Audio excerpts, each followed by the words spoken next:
Gold, trusted gold buyers. మీరు తాకట్టు పెట్టిన బంగారాన్ని విడిపించి ఈ రోజు ఉన్న మార్కెట్ ధరకు కొనబడను.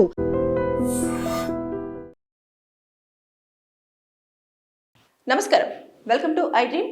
నేను మీ సంగీత. ఒక వధువు వరుడు చెప్పిన ఒక్క మాటతో విడాకులు తీసుకోవాలని నిర్ణయం తీసుకుంది. అసలు ఏం జరిగింది, ఈ సంఘటన ఎక్కడ చోటు చేసుకుంది, ఆ వరుడు ఆ వధువుకు చెప్పిన మాట ఏంటి అనేది మనం ఒక్కసారి తెలుసుకుంటే, ఇది ఉత్తరప్రదేశ్లోని గోరఖ్పూర్లో జరిగిన సంఘటన.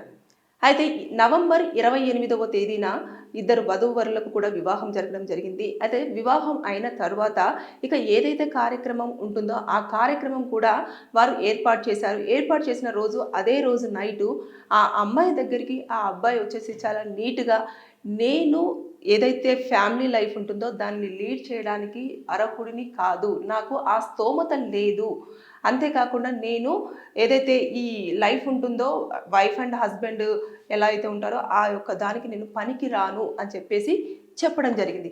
దీంతో ఇక ఆవిడ చేసేది ఏమీ లేకుండా ఇమీడియట్గా వాళ్ళ ఫాదర్కి ఫోన్ చేసి ఇలా జరిగింది, ఈ విషయాన్ని నాకు చెప్పడం జరిగింది అనడంతో వాళ్ళ ఫాదర్ కూడా, అమ్మాయి వాళ్ళ ఫాదరు డిసెంబర్ 1వ తేదీన ఏదైతే వరుడు వాళ్ళ ఇంటికి వచ్చేసి ఇమీడియట్గా నా కూతురు విడాకులు కోరుకుంటుంది మీ దగ్గర నుంచి, నీతోటి ఇక జీవితంని అతను కొనసాగించలేను అని చెప్పేసి వాపోతుంది, కాబట్టి నాకు విడాకులు ఇవ్వాల్సింది మా కూతురికి అని చెప్పేసి అతను కోరుకోవడం జరిగింది. అంటే ఇక్కడ చూసుకుంటే ఏదైనా సరే ఫిజికల్ రిలేషన్షిప్ అనేది వైఫ్ అండ్ హస్బెండ్ విషయంలో చాలా ఇంపార్టెంట్. పెళ్ళి అనేది చేసుకున్నప్పుడు ఇక్కడ ఏదైతే అమ్మాయి ఉంటారో అమ్మాయి చాలా ఎక్స్పెక్టేషన్స్తో, అటు అబ్బాయి కూడా అమ్మాయి దగ్గర నుంచి, అమ్మాయి కూడా అబ్బాయి దగ్గర నుంచి ఎక్స్పెక్టేషన్ తోటే వాళ్ళు లైఫ్ లీడ్ చేయాలి. అదేవిధంగా పిల్లలు, వాళ్ళకు ఒక లైఫ్, వాళ్ళకు ఒక ఫ్యామిలీ అని చెప్పేసి ఆ థాట్స్తో వస్తారు. అయితే ఈ విషయాన్ని పెళ్లి సమయంలో కానివ్వండి, అదేవిధంగా ఎంగేజ్మెంట్ అయినప్పుడు కానివ్వండి, పెళ్లి జరుగుతున్న సమయంలో కానివ్వండి, ఎప్పుడూ చెప్పలేదు.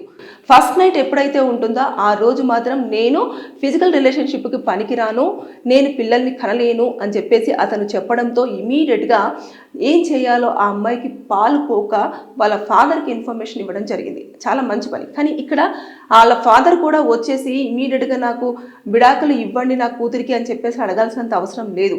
దీన్ని ఇంపార్టెంట్ అంటారు లీగల్ టర్మ్స్లో. ఇదేంటంటే ఇది చాలా మెయిన్ గ్రౌండ్ పాయింట్గా కూడా తీసుకోవడం జరుగుతుంది. ఎప్పుడైతే ఒక వ్యక్తి సంసారానికి పనికిరాడు అని చెప్పేసి నిర్ధారణ అవుతుందో అది ఆటోమేటిక్గా కూడా ఆ విషయాన్ని కూడా వారు పెళ్లి సమయంలో కానివ్వండి, పెళ్లి అప్పుడు కానివ్వండి, ఎప్పుడూ కూడా చెప్పలేదు. కాబట్టి అది మోసం చేసి వివాహం చేసుకున్న సందర్భంలో ఈ వివాహాన్ని రద్దు చేయడానికి కూడా, అంటే ఇది ఇంపార్టెంట్ కాబట్టి దీన్ని నల్మెంట్ కూడా కింద కూడా దీన్ని క్యాన్సిల్ చేస్తారన్నట్టు. ఎలా అంటే ఈ వివాహం అనేది జరగలేదు, ఈ వివాహము చెల్లుబాటు కాదు అని చెప్పేసి ఇక్కడ తీర్పు ఇవ్వడం జరుగుతుంది. ఆ వ్యక్తి ఏదైతే ఉన్నాడో ఆ అమ్మాయిని చేసుకున్న వ్యక్తి, ఆ పర్సన్ అమ్మాయికే కాకుండా ఇప్పుడు కుటుంబ సభ్యులకు కూడా షాక్. అక్కడ కుటుంబ సభ్యులకు కూడా ఈ విషయం తెలియదు. అరే ఎందుకు విడాకులు అడుగుతున్నాడు ఇలా ఫాదర్ వచ్చేసి, ఈ ఒక్క నైట్లోనే ఏం జరిగిపోయింది అని చెప్పేసి వాళ్ళందరూ కూడా షాక్ అయ్యారు. అంటే ఇటు అబ్బాయి వాళ్ళ పేరెంట్స్కి, అదేవిధంగా రిలేటివ్స్కి, వాళ్ళ సిస్టర్స్కి ఎవరికి కూడా తెలియదు ఈ అబ్బాయి ఈ పర్సన్ ఇలాంటి ప్రాబ్లం ఉంది అని చెప్పేసి. ఎప్పుడైతే వైఫ్ ఎక్స్పెక్టేషన్స్తో తన దగ్గరికి రావడం స్టార్ట్ అవుతుందో ఇంకా అప్పుడు ఎలాగైనా సరే చెప్పేయాలి, చెప్పకపోతే ఇంకా పరిస్థితి ఏ రకంగా ఉంటుందో అని చెప్పేసి అనుకున్నాడో, లేదు అంటే మ్యారేజ్ అయిపోయింది కాబట్టి ఇక అడ్జస్ట్ అయిపోయి నాతో ఉంటుంది అని చెప్పేసి అనుకున్నాడో తెలియదు. కానీ మొత్తానికైతే ఆ సమయంలో ఆ విషయాన్ని రివీల్ చేయడం జరిగింది. రివీల్ చేయడంతో ఇలా విడాకుల కోసం వెళ్ళడం జరిగింది. అంటే ఆ రోజు ఆ వరుడు ఆ వధువుతో ఆ ఒక్క మాట చెప్పడంతో విడాకుల వరకు దారి తీయడం జరిగింది.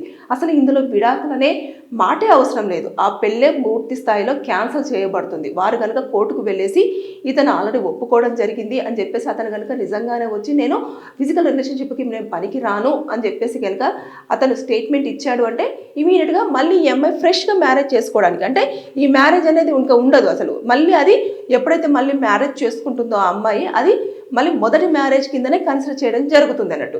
అయితే ఇలాంటివన్నీ కూడా చోటు చేసుకుంటున్నాయి. ఇది అక్కడ జరగడమే కాదు, ఇలాంటి కేసులు కూడా చాలా వరకు కోర్టులలో ఉంటున్నాయి.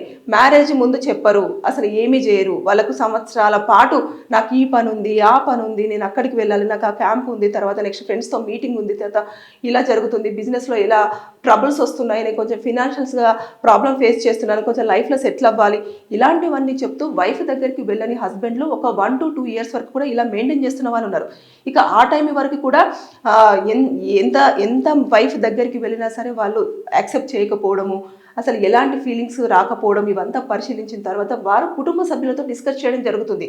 నేను ఇన్ని రోజుల నుంచి ఇలా అనుకున్నాను, కానీ నేను దగ్గరికి వెళ్తే అతను చికాకు పడుతున్నాడు, లేదు అంటే నన్ను అసలు ఇంట్రెస్ట్గా చూడట్లేదు, నన్ను ముట్టుకుంటే కూడా ఇలా పక్కకు నెట్టేయడం జరుగుతుంది, అసలు ఫీలింగ్సే రావట్లేదు, అసలు ఇన్ని సంవత్సరాల పాటు కూడా ఒక వ్యక్తి పక్కన ఉన్నప్పుడు భార్యను టచ్ చేయకుండా ఉంటాడా, ఇవన్నీ కూడా వారి ఆవేదన తల్లిదండ్రులకు చెప్పుకోవడంతో ఇమీడియట్గా వారు కుటుంబ సభ్యులను పిలవడము, మాట్లాడడం ఇదంతా జరుగుతుంది.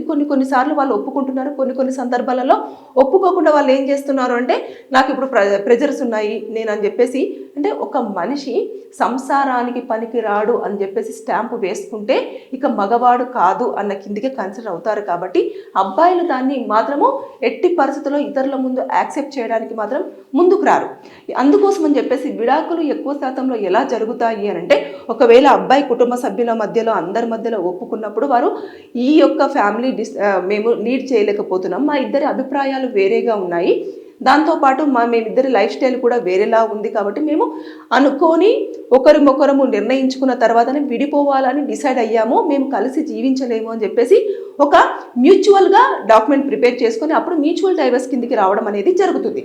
ఇక కొంతమంది కంటెస్ట్ చేయలేరు వాళ్ళు, ఎందుకంటే అక్కడ సమస్య ఎవరిలో ఉంది, అబ్బాయిలో ఉందని ఆల్రెడీ తెలుస్తుంది. కాబట్టి ఎట్టి పరిస్థితుల్లో దీన్ని వారు ఇంకా కంటెస్ట్ చేసినా కూడా అక్కడ వైఫ్ చెప్తుంది, ఇన్ని సంవత్సరాల పాటు నాకు ఎలాంటి రిలేషన్షిప్ జరగలేదు, ఏం లేదు అని చెప్పేసి, అంటే అప్పుడు ఖచ్చితంగా అడగడం జరుగుతుంది. కౌన్సిలింగ్స్లలో కంపల్సరీగా కౌన్సిలింగ్ సీనియర్ మోస్ట్ కౌన్సిలర్స్ అక్కడ కూర్చుంటారు, కాబట్టి వారు మాట్లాడుతున్న సందర్భంలో కానివ్వండి లేకపోతే ఇలాంటి మొత్తానికైతే ఇన్ఫర్మేషన్ తీసుకుంటారు, అక్కడ తెలిసిపోతుంది. అంతేకాకుండా వాళ్ళు డాక్టర్స్ దగ్గరికి కూడా పంపిస్తారు, ఇక్కడ ఆరోపణ అనేది జరుగుతుంది కాబట్టి వారు చెక్ చేయడం కోసం డాక్టర్స్ని కూడా వారి దగ్గర పంపించేసి వారి ఒక రిపోర్ట్ తీసుకురావాలని చెప్పేసి, ఎందుకంటే బోత్ సైడ్ అడ్వకేట్స్ ఉంటారు కాబట్టి ఇక్కడ ఏదైతే కూడా క్రాస్ ఎగ్జామినేషన్ జరుగుతున్నప్పుడు ఒక క్వశ్చన్ వేసిన తర్వాత వారు ఖచ్చితంగా దానికి ఎక్స్ప్లెనేషన్ ఇవ్వాలి, ఒక రిపోర్ట్ అడిగినప్పుడు కంపల్సరీగా వారు తీసుకొచ్చి ఇవ్వాలి. ఇలాంటివన్నీ చోటు చేసుకుంటున్నాయి, ఇలాంటివి జరుగుతున్నాయి. సో పెళ్ళిళ్ళు చేసుకునేటప్పుడు దయచేసి మీరు 1-2 సార్లు చెక్ చేసుకోకుండా మాత్రం వివాహానికి వెళ్ళకండి. కొన్ని రోజుల పాటు అంటే ఎంగేజ్మెంట్ అయిపోయిన తర్వాత చాలామంది అబ్బాయిలు మీకు కాల్ చేస్తున్నారా లేదా, మీతో ఇంట్రెస్ట్గా మాట్లాడుతున్నారా లేదా, అంటే శారీరకంగా కలవకపోయినా సరే కొంతమంది మాటల్లో కూడా వారి యొక్క రొమాంటిక్ ఫీలింగ్స్ని తెలియజేస్తూ ఉంటారు. అలాంటిది ఏమైనా మీతో డిస్కస్ చేస్తున్నారా లేదా, ఇలాంటివన్నీ కూడా జరుగుతుందా లేదా అనేది మీరు ఒక్కసారి కనుక్కోవాలి. లేని పక్షంలో ఇతని దగ్గర అసలు ఏం ఫీలింగ్స్ ఉండట్లేదు అంటే మీరు ఒక్కసారి డౌట్ పడాలి. అంటే ప్రెజర్స్ ఎవరికైనా ఉంటాయి, ఫ్యామిలీ ప్రెజర్స్ చాలా ఉంటాయి, ఫినాన్షియల్ ట్రబుల్స్ ఉంటాయి, అదేవిధంగా అందరికీ అన్ని ఉద్యోగంలో ప్రెజర్ ఉంటుంది, అన్ని రకాలుగా ఉన్నప్పటికీ కూడా ఒక జెండర్స్ అంటే ఒక మేల్ ఫీమేల్ పక్కన ఉన్నప్పుడు ఖచ్చితంగా వారికి వచ్చే ఫీలింగ్స్ చాలా డిఫరెంట్గా ఉంటాయి. అందులో వైఫ్ అండ్ హస్బెండ్ అయినప్పుడు లేదంటే ఒక పర్సన్ మన లైఫ్లోకి రాబోతున్నారు అన్నప్పుడు ఫీలింగ్స్ అనేవి చాలా చేంజ్డ్గా ఉంటాయి. అదేవిధంగా ఎంతసేపు వారిని ఎలాగా అట్రాక్టివ్ చేయాలి, వారితో ఎలా కలవాలి, ఎలా మాట్లాడాలి, ఎలా వారితో మన ఫీలింగ్స్ షేర్ చేసుకోవాలనే దాని మీదనే ఎక్కువ డిపెండ్ అయి ఉంటారు. అలా కనుక చేయలేకపోతున్నారు, మిమ్మల్ని దూరం పెడుతున్నారు అన్నప్పుడు ఒక్కసారి ఆలోచన మాత్రం కంపల్సరిగా చేయాలి. చేయకపోతే ఈ రోజుల్లో చాలామంది విడాకులు ఎందుకు కారణాలంటే పలు రకాల కారణాలలో ఇదొక కారణం అయితే చాలా మేజర్గా కూడా నిలుస్తుంది. కాబట్టి దయచేసి అందరూ మాత్రం అలర్ట్ అవ్వండి. ఇది ఉత్తరప్రదేశ్లోనే జరగలేదు, ఇక్కడ మన ఇండియాలో కూడా జరుగుతున్నాయి, మన తెలంగాణ ఏపీలో కూడా చాలా వరకు ఉంటున్నాయి. కొంతమంది బయటకు చెప్పుకొని బాధపడుతున్నారు, కొంతమంది చెప్పుకోకుండా అడ్జస్ట్ అయిపోయి ఉండడం జరుగుతుంది. So be careful, be alert. Thank you. నిజంగా ప్రస్తుతం ఉన్నటువంటి సమాజం దేనికి ప్రయారిటీ ఇస్తుంది? ఆర్థిక సంబంధాల చుట్టూ మాత్రమే తిరుగుతుంది. మళ్ళీ ఎన్నికలంగానే చాలా విరక్తి కలుగుతాం. మంచి అనిపిస్తుంది కదా, లేడీస్ కూడా ఛాలెంజింగ్ జాబ్స్ చేసినప్పుడు చాలా బాగుంటది. ట్రాఫిక్ అసిస్టెంట్స్ గా నియమించిన ట్రాన్స్జెండర్స్ అందరితో సాల్యూట్ చేయించుకుంటున్నారు. ఫుడ్ డెలివరీ ఇవ్వటానికి వెళ్ళినటువంటి డెలివరీ బాయ్ అనిల్ పై కళ్ళ ముందు